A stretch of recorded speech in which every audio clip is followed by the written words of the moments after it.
What's going on, guys? Got a knife review here for you. This is of the Bradley Alias I. This is, I think, a somewhat more limited edition. Not anymore due to the fact that it's been beat to crap. But this is the blue anodized version here. I'm gonna try to clean this one up so it's a little bit more presentable. But as is, I kind of just wanted to show it off to you guys. So. If you guys don't know, the Bradley Alias is made by Bradley Cutlery. It's produced by Benchmade. So Bradley basically, makes their designs and then they submit all their production to Benchmade. So you can see, the Benchmade split arrow clip on here and all that kind of stuff. Phosphor bronze bushings and that kind of stuff. These blue anodized spacers are reminiscent of the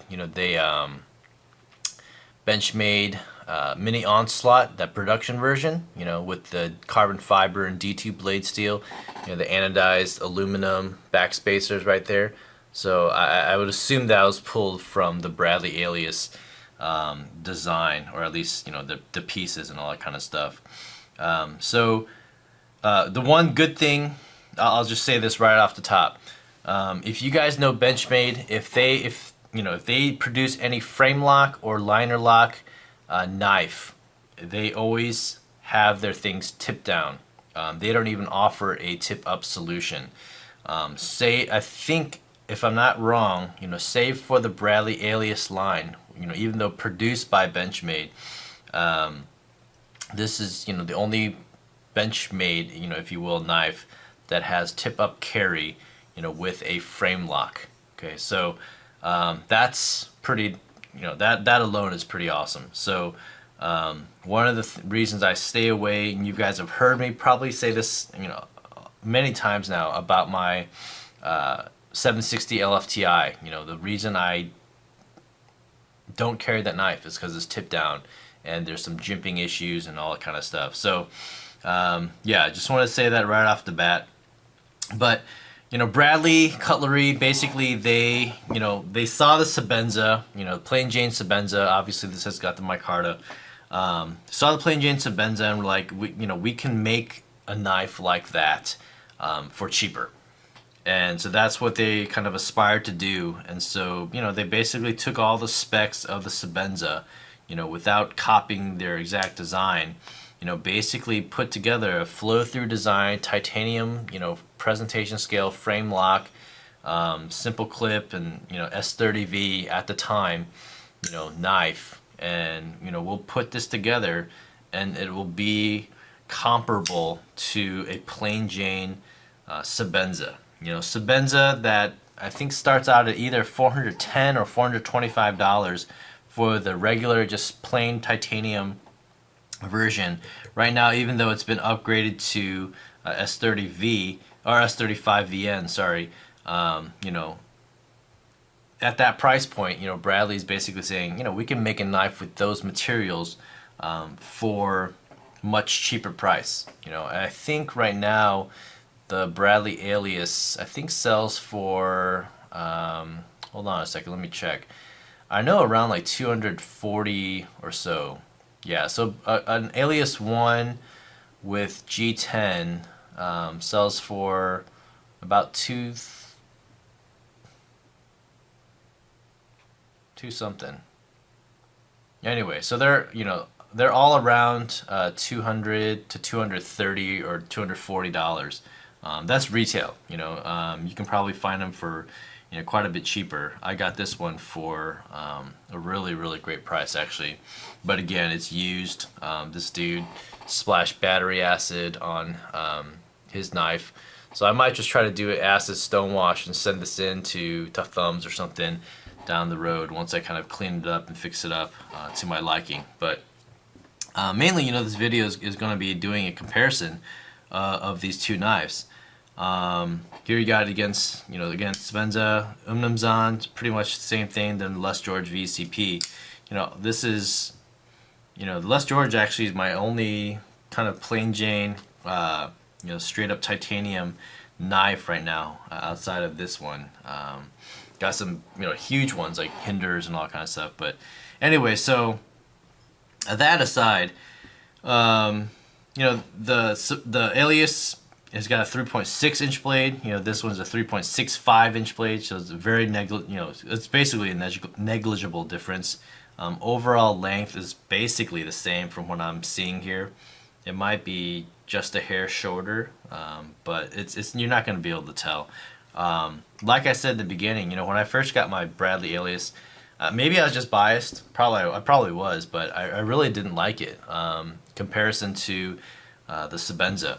But now after handling it and stuff like that, you know, I haven't cleaned it up yet. And I'm going to do that later on.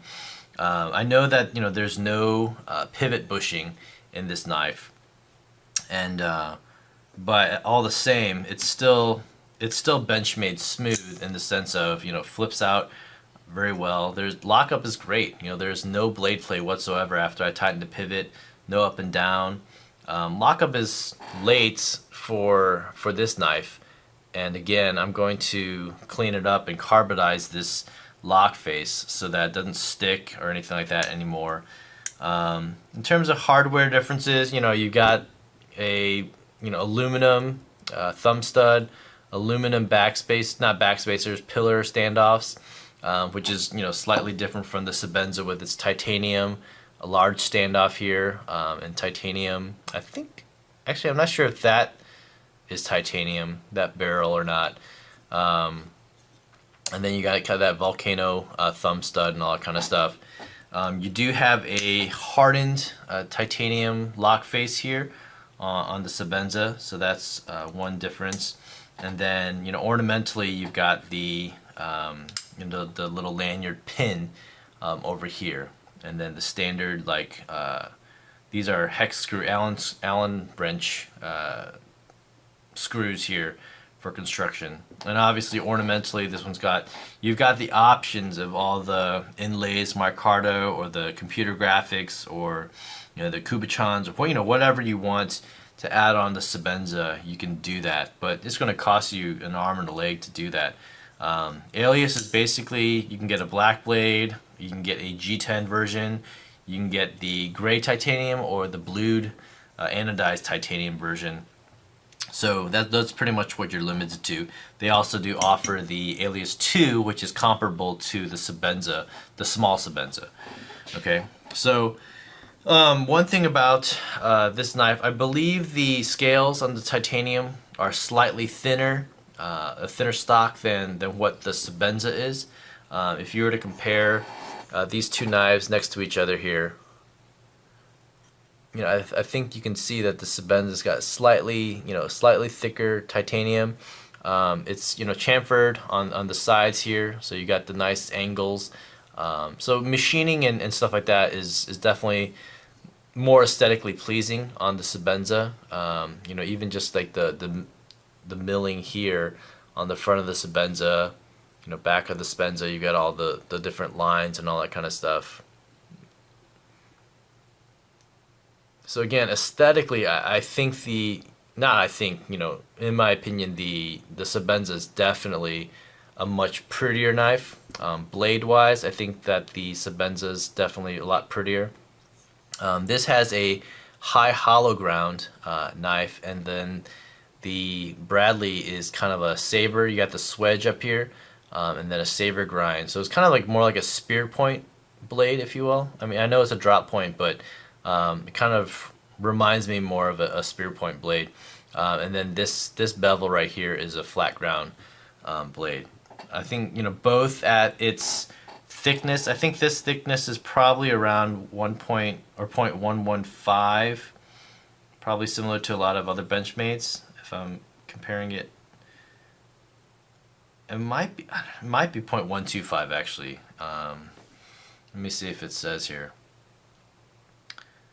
0.12, so 0.120, and then the Sebenza is 0.125, like an Emerson. So again, you know, all around it's slightly thinner and all that kind of stuff. Whether that's negligible or not, I don't know. I mean, but I think the Sebenza feels better in hand for sure. But the Bradley Alias is no slouch. It actually feels quite good in hand. It's not like it's ultra thin or anything like that. It's not going to roll in your palm and get uncomfortable or anything like that. So the lines of the Alias actually fit the hand pretty well. So, in terms of its, looks aesthetically, it matches up, in terms of spec wise with the Sebenza. But overall comfort, I'm definitely going to hand it to the Sebenza. Overall aesthetics with, its chamfering and all that kind of stuff, I still think the Sebenza looks way better than the Alias. I love the sterile blade of the Sebenza, or all Chris Reeve knives, compared to the big Bradley emblem and all that kind of stuff. So yeah, I mean, other than that, like I said, so I kind of touched on it. The Sebenza has upgraded over time. So they've gone to the S35 VN. Whether or not you consider that an upgrade, I don't know. But all the Bradley Aliases are still going with the CPM S30V, which is still a good steel for sure. So not the highest end steel anymore, but it's good, nonetheless. All right, so other than that, that's pretty much all the details. Stop pin.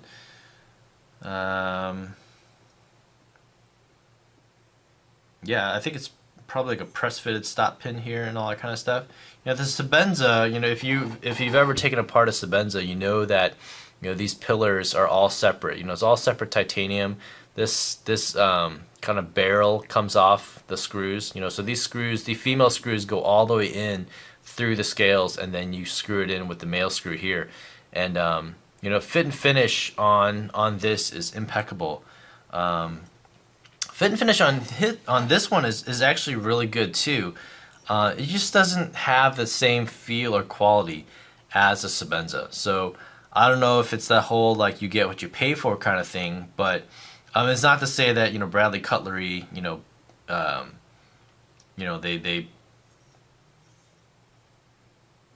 didn't like, I don't know if they were like cutting corners in production or anything like that. I mean, I don't think that was the case. Centering, if you look at it, centering's perfect and all that kind of stuff. The screws and everything, like when I got it, were loose, but I tightened it down. It seems like it's doing okay right now. There is that stick right now that I'm gonna have to work with, which is again not a huge deal.